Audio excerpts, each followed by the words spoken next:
Friends నిన్నటి కాంబినేషన్‌లో మనము చికెన్ కర్రీ అనుకున్నాం కదా! సో, అది నేనిక్కడ పోస్ట్ చేస్తున్నాను.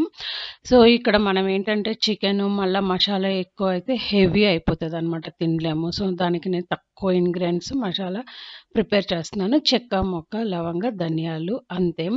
సో, ఉల్లిపాయలు, పచ్చిమిరపకాయలు, టమాటాలు కట్ చేసి పెట్టేసుకున్నా. కడాయి పెట్టుకొని ఆయిల్ కొంచెమే యేసుకుంటున్నాను. సో, తర్వాత ఒక 2 టేబుల్ స్పూన్లు ఆనియన్స్‌ని బాగా మగ్గబెట్టుకుందాము. ఇది చాలా సూపర్ కాంబినేషన్ అనమాట. కోకోనట్ రైస్ తోటి చికెన్ గ్రేవీ అనేది. సో, చికెన్‌కి ఏంటంటే మనం ఎంత తక్కువ మసాలా వేసుకుంటే అంత మంచిది. ఎందుకంటే తినేటప్పుడు చాలా తొందరగా హెవీ అయిపోతది. ఎక్కువ తినేసామేమో అని.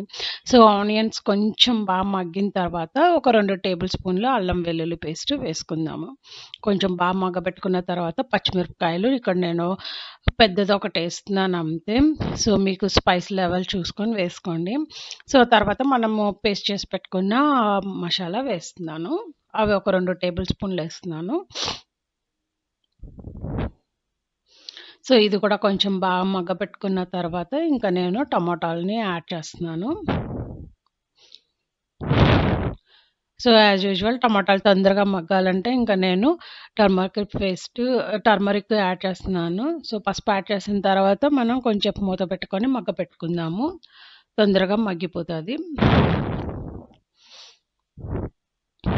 ఇంక మగ్గిపోయిన తర్వాత ఇంకా మనము చికెన్ ముక్కలు యాడ్ చేసేద్దాం. ఇదొచ్చేసి నేను హాఫ్ కేజీ చికెన్ తీసుకున్నాను. హాఫ్ కేజీ చికెన్ సరిపోతుంది. సో, హాఫ్ కేజీ చికెన్‌కి ఆ మసాలా సరిపోతదనమాట.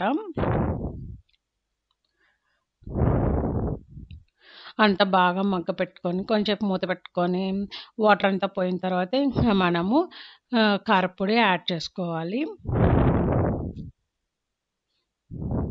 ఇక్కడ కూడా నేను 2 టేబుల్ స్పూన్‌లే యాడ్ చేస్తున్నాను. సో, ఇక్కడ ఏంటంటే మనం స్పైస్ లెవెల్స్ ఎందుకు తగ్గించాలంటే మనకి ఏమంటారు తిన్న తర్వాత మనకి కోకోనట్ కదండీ! అంత తొందరగా డైజెస్ట్ అవ్వదనమాట. హెవీ మసాలా వేసుకున్నా కానీ, తర్వాత కారం ఎక్కువేసుకున్నా కానీ మనకి అదొక కారం తెపుల్లా వస్తాయన్నమాట. సో, కొంచెం స్పైస్ లెవెల్ తగ్గించుకుంటే తినటానికి బావుంటాది. టేస్ట్ కూడా బావుంటదనమాట. సో, దీనికి సరిపడా ఉప్పు యాడ్ చేసుకుంటున్నాను. కొంచెం అంతా దగ్గరికి మగ్గేలాగా మూత పెట్టుకొని చెక్ చేసుకుందాము.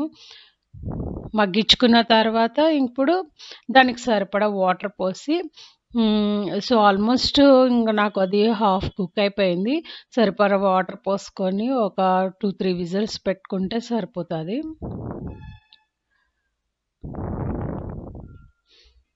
ఇది చిన్నప్పుడు మా అత్తయ్య గారు చేసేవాళ్ళనమాట. అంటే మా నాన్నగారు వాళ్ళ అక్క. చిన్నప్పుడు ఏ పండగొచ్చినా ఇదే కాంబినేషన్ నాకర్థమయ్యేది కాదు. అన్నమేమో కొంచెం యెల్లో కలర్‌లో ఉండేది. చికెన్ కర్రీ ఉండేదనమాట. ఏం రైస్ ఇది అని. చాలా అంటే చాలా తక్కువ మసాలా వేసేవాళ్ళు.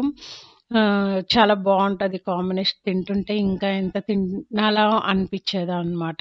Super combination. మీరు కూడా ఒకసారి ట్రై చేయండి ఫ్రెండ్స్.